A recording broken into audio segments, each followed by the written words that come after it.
From crossing sectarian divisions to good old-fashioned betrayal, these are some of the most controversial football transfers ever.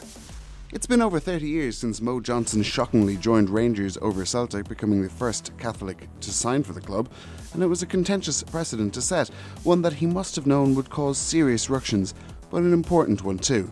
After looking back at such a massively controversial football transfer, we thought we might look at some other ones as well. Let's start with Mo Johnston's transfer then from Nantes to Rangers. To many, Celtic and Rangers represent more than just football clubs. They represent tradition, identity and culture. Same country, same city, same sport, but two totally diverging entities in almost every possible way beyond those few shared commonalities. In the 100-year history of the old firm, no one had dared to cross that Rubicon. That was until 1989, when Mo Johnston unexpectedly joined Rangers.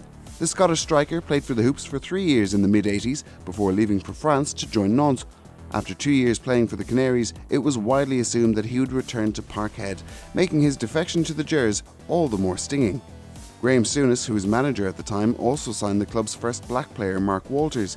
"Yeah, I'm proud of those signings," he recently wrote for the Times, "but I literally didn't give them a second thought because sectarianism or the colour of your skin was never an issue in our house. I made the decisions purely on football." The decision paid off handsomely. Johnston's goals helped steer the Ibrox outfit to 2 consecutive league titles after a run of just 2 in the entire previous decade. But to this day, the name Mo Johnston brings back bitter memories for the Celtic faithful. Carlos Tevez and Javier Mascherano, Corinthians to West Ham United. No one could have possibly foreseen the ripple effect that were to come when Carlos Tevez and Javier Mascherano arrived at West Ham in 2006. The Argentine duo, who signed from Brazilian side Corinthians, were considered 2 of the brightest prospects in football. So how, exactly, did they end up with the Hammers and not another top European club? The answer lies with Kia Joorabchian, the agent who orchestrated the deal. It later came to light that the pair were subject to third-party ownership, meaning a non-footballing entity owned their economic rights, something that was, and still is, disallowed by the Premier League. Their transfer was one of the shadiest in English football history. Despite being one of the preeminent young defensive midfielders of the decade, Mascherano somehow couldn't get a regular run in the team ahead of Hayden Mullins. Tevez, though, played a key role in West Ham's survival that season, scoring the winning goal at Old Trafford to keep them up. That was when everything went to hell in a handbasket. Sheffield United were relegated in their stead, leading the club to take legal action. Neil Warnock left the club, moaned about it at every opportunity, and also sought personal damages from the London club. The 2 clubs agreed £20 million in compensation, although the real cost for the Blades was likely far greater in the long run. The 2 players ended up leaving for Liverpool and Manchester United respectively that summer, before Tevez was later involved in another controversial transfer by switching to Manchester City after just 2 years. The forward famously held aloft a Fergie RIP sign during the club's title celebrations in 2012. Those were the days. Luis Figo, Barcelona to Real Madrid. Hell hath no fury like a lover scorned, or at the very least, it's a close second to the level of betrayal felt by Barcelona fans when Luis Figo left the club for their bitterest rivals in the year 2000. Unlike Celtic and Rangers before Mo Johnston, there had been a history of players turning out for both Barca and Real Madrid. 17 in total up to that point, in fact. But Figo was an entirely different kettle of fish. Considered to be one of the greatest players in the world at the time, the Portuguese was naturally a fan favourite, and in return he showed devotion to the supporters. Not in a million years did anyone think he could possibly leave. When rumours were circulating that the left midfielder was going to do just that, he denied it. "I want to reassure fans that Luis Figo, with all the certainty in the world, will be at the Nou Camp on the 24th of July to start the season," he told Catalan newspaper Sport. Little did everyone know what was going on in the background. Figo had signed a pre-contract agreement at the time with Florentino Perez, who was bidding to become Real's president.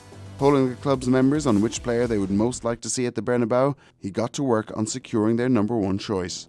Perez got Figo to agree to a deal that if he won the presidency, the player would join Real, but if not, then the player would receive €1 million. If he did get elected, however, then Figo would be subject to a whopping €26 million penalty if he refused to sign for the club. For Figo, it seemed like a win-win, as Perez was considered a long shot up against the incumbent Lorenzo Sanz. Under his stewardship, they had won 2 Champions Leagues, but the finances were a source of tension inside the club. He was booted out by the members, leading to Perez activating the €62 million buyout clause in Figo's contract. All of a sudden, it was a lose-lose scenario for the player, who had no choice but to cross the divide in auspicious circumstances. By some accounts, he had pleaded with Barcelona to pay the financial penalty, but President Joan Gaspar could not bear the thought of paying off their rivals. When you look back at footage of Figo playing in all white, you can tell that the joy had gone out of him a little bit, but Barca fans didn't care, they only hurt. There has rarely been a more intense hatred for a player from a fanbase who famously launched a pig's head at him during a particularly fraught Clásico. He has still not been forgiven. Sol Campbell, Tottenham Hotspur to Arsenal. Could you have imagined Alan Shearer moving from Newcastle to Sunderland, or countenanced Steven Gerrard leaving Liverpool for Man United? It's simply unthinkable, and yet the equivalent transfer occurred down in North London in 2001. When Sol Campbell left Spurs for Arsenal 18 years ago, it caused a huge furore among the Lily Whites faithful, who still feel the sting of betrayal to this day. The centre-back had come through Spurs' youth academy, played for the first team for 9 years, 4 of which he was captain, and he'd even said at one point that he would never play for the Gunners.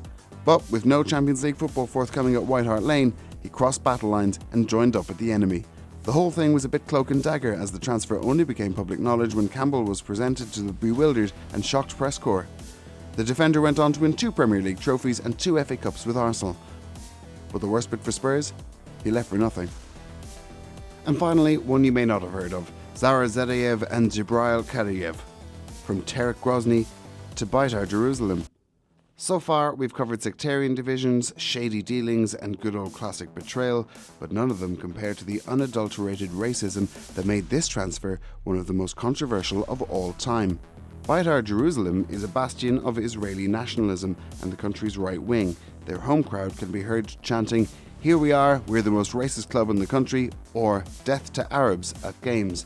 It shouldn't be a huge surprise then that there was such a vociferous reaction to the news that 2 Muslim Chechen players would be joining the club in 2013. The supporters reacted with a banner that read, "Baitar will always remain pure." That was the environment Zara Zedayev and Jibril Kadyriev were stepping into when they joined Baitar 6 years ago. When they signed for the club, who had never signed an Arab player, they were met with verbal abuse and spat at. The backlash reached its dire zenith when the organisation's offices were torched in an arson attack. When Zedayev scored his one and only goal for the club, hundreds of hardcore fans walked out. He played 7 games for the team, while Kadyriev played only once before leaving. In more recent years, the club renamed themselves Baitar Trump Jerusalem after the US president established an embassy in the city, and following the signing of a player called Ali Mohammed, fans claimed on social media that they wanted to change his name, even though he was Christian and not actually Muslim.